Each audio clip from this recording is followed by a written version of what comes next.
Hi everyone, welcome to Cadd. In this video, we'll discuss about how to create the sofa in 3DSMAX. So first, I'm taking just one box with required size.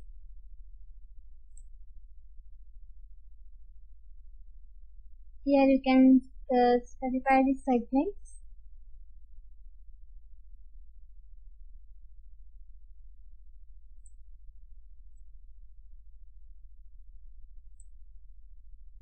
So segments depends on how you want the sofa thickness, depends on that.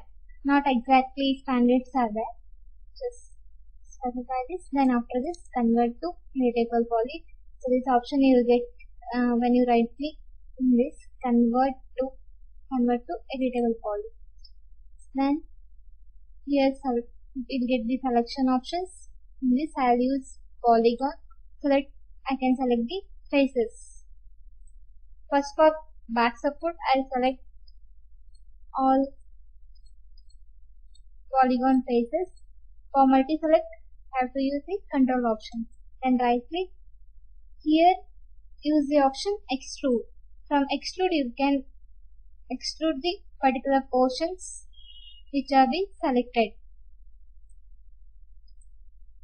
Then for deselection, just click outside, it will be deselected and select.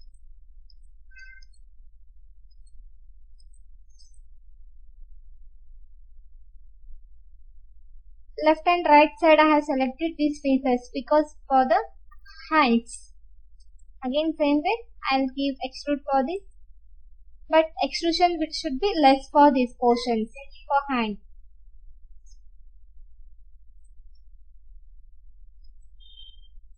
So after work completed, then just off the polygon option, then it is completed. Then I don't want this line segments visibility.